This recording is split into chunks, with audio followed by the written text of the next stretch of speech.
Fame can be flashy, but there's always more to the story. Here, we go beyond the headlines and talk about the people, patterns, and moments behind the spotlight. It's thoughtful, it's real, and it's never just surface level. Welcome to Talk Fame to Me. I'm the voice behind the fame.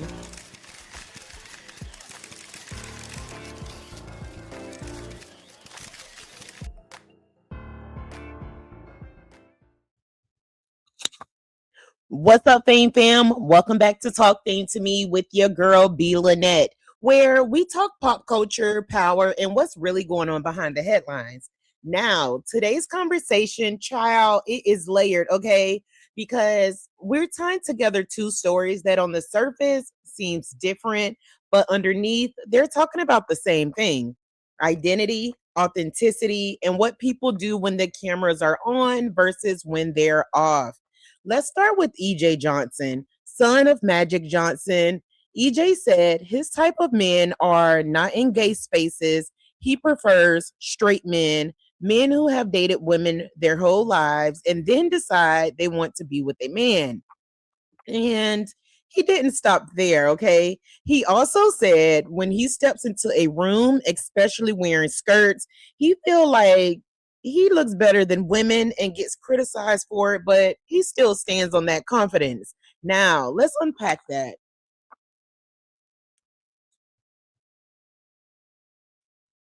On your spinoff was, you and your sister liking the same guy. Honestly, that is ultimately what got the show picked up.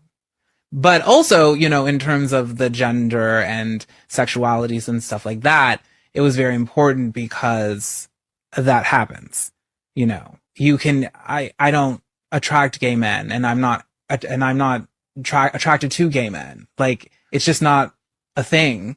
Tell me more about that. I think, like, if you ask any of the girls, like, they'll tell you the same.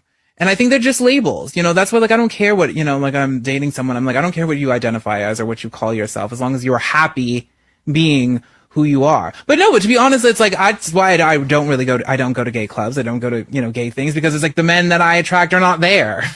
And also, like, they're like, they kind of like wave you off. You're just like, oh, that, hey girl, like, it's not, like, you're not in here, like the rest of us are. It's just, it's always, but I never really understood it until now, because before, when I would go and I just was like, there's something about this room. It's like, it's almost like they don't want me here. Like, I'm not really in it here because I'm not presenting as a man. I'm not presenting in that way. And to be clear, the gay community room. Yeah. Your own community. Yeah. But it's not like a shameful thing, or just like, oh, they're mean to me, but it's like, these are not my men in terms of attraction. Now, if I'm just going to have a kiki, sure. But, like, these are not the men that are interested in me in that capacity. I do that when I go to the straight rooms. So.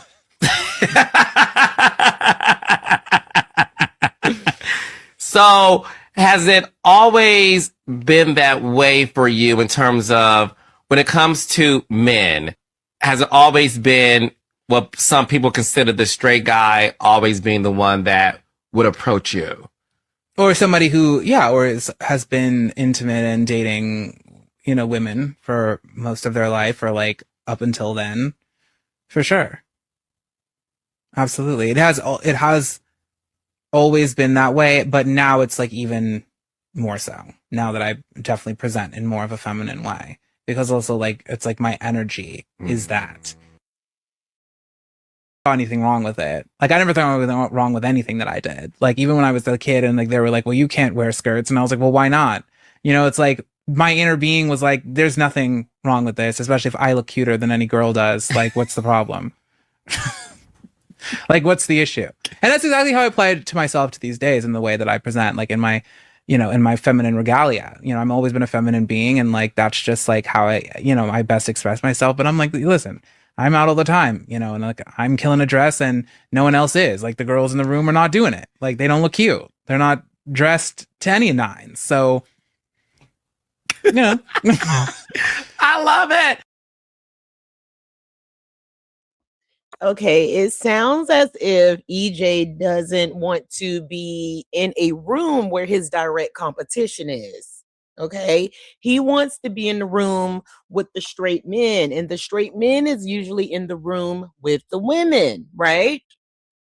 Y- y- Are you guys catching it? Okay, anyways, because what he is calling straight men are not straight. Those are men who are either curious, private, or not fully living in their truth yet.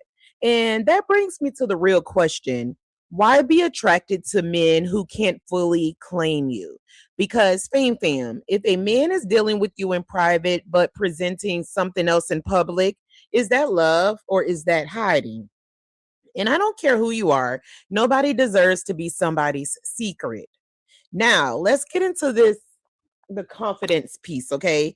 Confidence is beautiful, expression is beautiful. EJ has a lot of confidence. But when it turns into comparison, especially comparing yourself to women, that's where it gets a little shaky because women are not your competition. Fashion is not a competition. It's expression, right? So now I got to ask, is it confidence or is it validation? Is he confident or is he looking for validation from women? Anyways, you guys let me know in the comments. Now, let's bring in Xavier Smalls, okay? Xavier Smalls, he's an actor on Beauty in Black, produced by Tyler Perry. Recently, Xavier went on a live stream and made comments saying that people, including members of the LGBTQ community, are going to hell along with other sins. Now, yes, he listed multiple sins, but what stood out and what people reacted to was the focus on the LGBTQ community. And of course, backlash followed. And let's listen to that. Loves you, right? But he'll send you to hell because when you die, there's only two places, right? And if you live in sin on this earth, he's so holy, he's so grand beyond our imagination. You can't kick it with him in heaven. Not because Mariah, Chavo got loose again. You got to time better. Not because he doesn't love you, but because he's so holy, he can't dwell with unholy people. And that goes for other sinners, scoffers, mockers, liars, all things that are an abomination. It's not just the LGBT. It's if you're drunk, like if you're an alcoholic, if you are a murderer, like these are all sins that God doesn't tolerate. And after that, an apology letter came out. Let's see if we can read this real quick. Xavier said, after looking back at what I said on my Instagram live, I have taken the time to listen, really listen, through very different eyes and ears to understand why some people felt judged and dismissed. I understand now how my approach may have lacked the love, humility, and awareness that I believe God calls us to have. Since the resurfacing of that clip, some very smart people who care greatly about me have helped me truly understand how hurtful my words were and the damage they could create. They shared their perspective with me and corrected me in love. They did not condemn me, but instead helped me gain greater insight and understanding. They also made me aware of some horrible things that have happened in the past, including the suicide rates among gay teens, the stories of people like Tyler Clementi and the 9-year-old boy Jamil Miles. They helped me better understand that in some parts of the world, people are still bullied, harmed, and even killed because they are gay. Hearing these stories helped me see more clearly why words can carry so much weight. Allow me to be very clear about my heart and intentions. Nothing I shared was meant to condemn or harm anyone. Every human being deserves dignity, compassion, and most importantly, love. I take full accountability for the fact that the damage done by my words outweighs the intent behind them.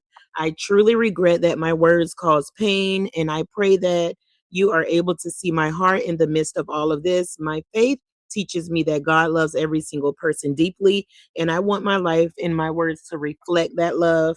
I appreciate my friends, especially those in the LGBTQ plus community who cared enough about me to speak honestly and help me see things from their perspective. I am still learning and I will continue to learn and grow. I am truly sorry for any pain or hurt that my words cause. Please do not let anyone make you feel less than, including me. I will do better. Love, Xavier. All right, guys. So my thing that was a beautiful letter, of course.